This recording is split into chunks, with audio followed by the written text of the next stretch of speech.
Hey guys, how the hell are you? It is Friday, February 19th, which means that it is new release day. There's tons of new releases coming out. Please remember to click that link that is in the description below if you are a Spotify user.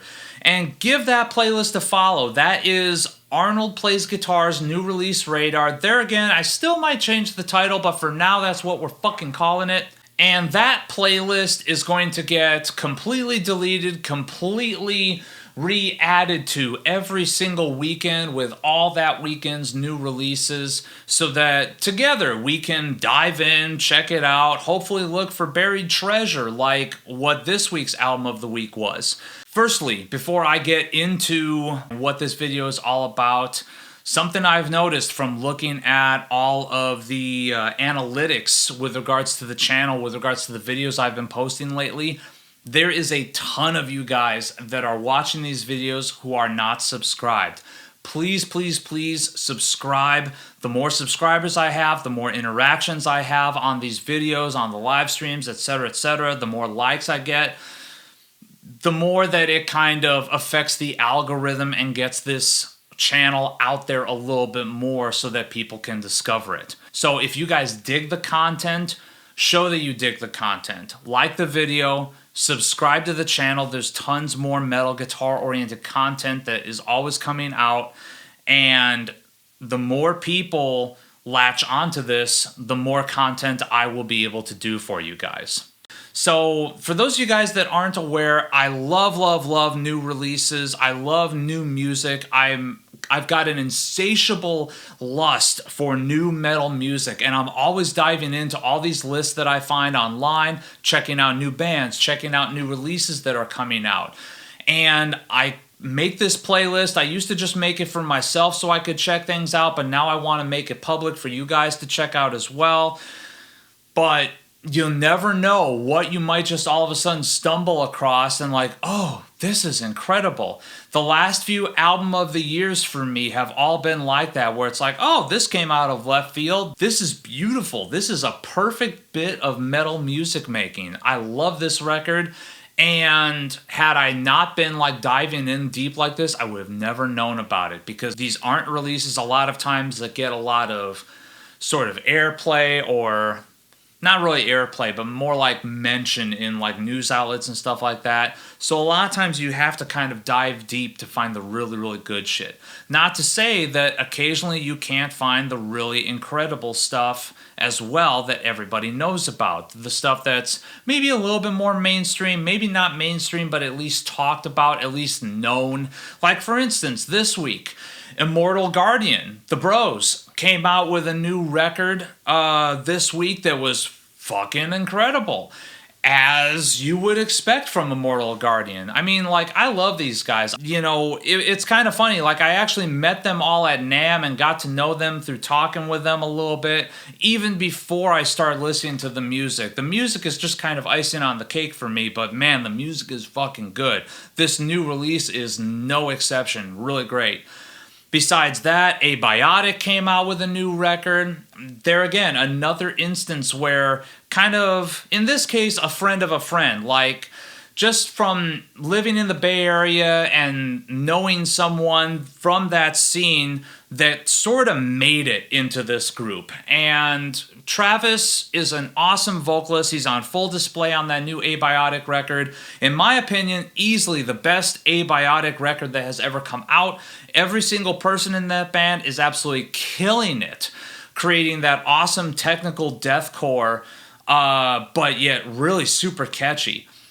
There again, though, not yet to the album of the week. There was a lot of great stuff that came out this week, but those are the more sort of known releases that really tripped my trigger.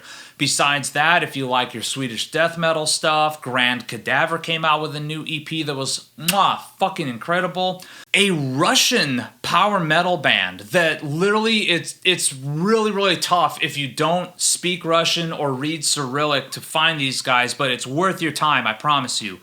They're called Grand Courage. I found them in one of the lists on Metal Archives, I think it was, and I just looked them up. Mind-blowingly good power metal, in the same vein as stuff like Camelot and Labyrinth and that sort, but definitely veering on the heavier progressive and power metal side of things too. Really, really exceptional stuff. Great mix job on there. It's all in Russian, so if you can understand it, more power to you. But dude, seriously, for those of us that like that kind of music, it's worth it to look that band up.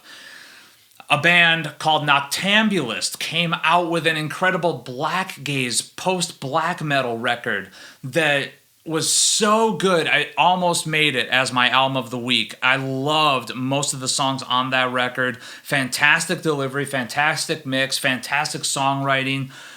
Very reminiscent, kind of in the same ballpark as a previous album of the year of mine, Numenorian, but without all the more traditional and techie modern metal elements that Numenorian has, and more of a straight up post-black metal record.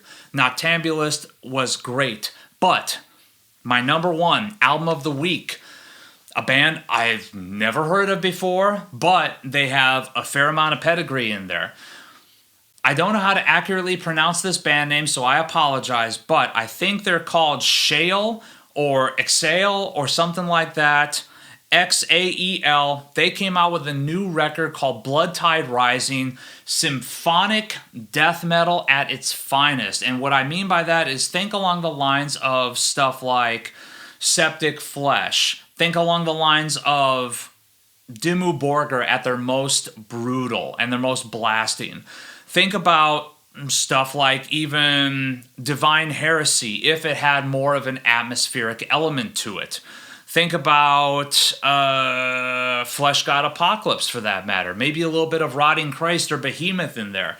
Blackened death metal, very, very atmospheric, great performances all around. It lists every single member of the band as a vocalist, so it's kind of tough when just looking at the Metal Archives page, and even when looking at some of like the music videos and stuff that are on YouTube, it's tough to figure out who does what sometimes because I don't know who they are per se.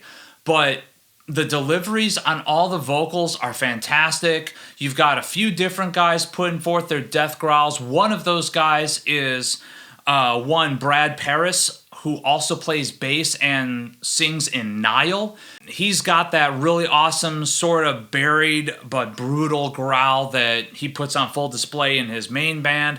It's really, really killer here in this band as well. You've got another guy in the band who's got ties to VuulV, which is another band from that sort of area of the US, the Carolinas, that also has ties to Nile.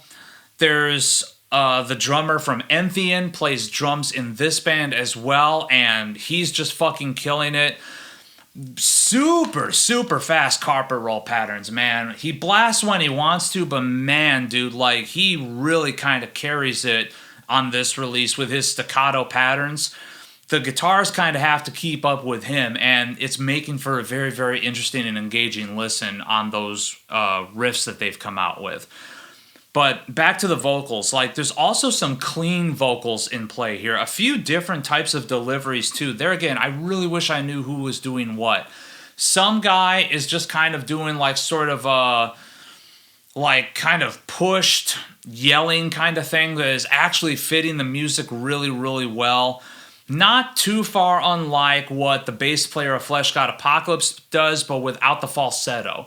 Finally, there's another guy who's doing something extremely similar to what ICS Vortex would do back in the day when he was playing with Dimmu Borgir. You know, where just all of a sudden, for like the bridge pattern, comes this like kind of slightly nasally melodic tone, you know, in a very, very atmospheric sort of setting to just kind of carry you over to the next bit of brutality within the music.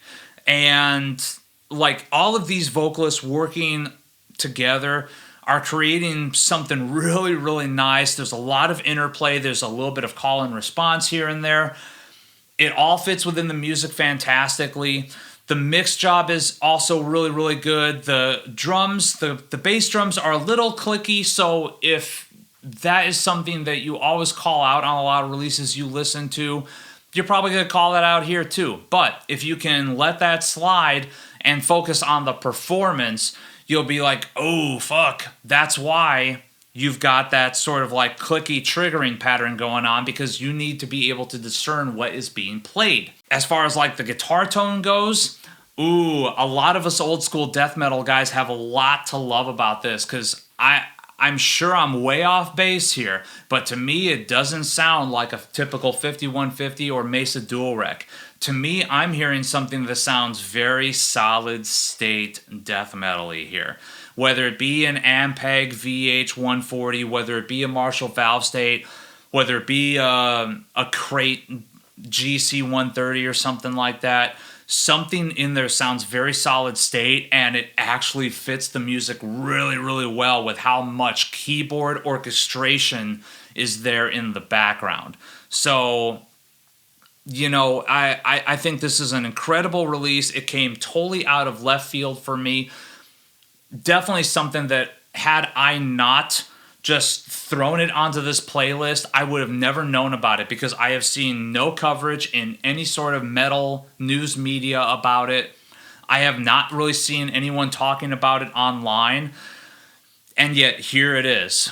But you guys, you got to know about this, because this is really, really, really fucking good stuff. This is an incredible record. Very, very catchy music herein. Very, very brutal music herein. Definitely something for those of us that really like this style to really grab onto. If you know, stuff like Flesh God, Septic Flesh, Behemoth really grabs you, you need to check out Xael. Flat out. So thank you guys so much for tuning in. Remember, like I said at the beginning of the video, like this video, subscribe to this channel. There's tons more metal, guitar-oriented content to come. And remember, please, take what you do seriously. Do not take yourself too seriously.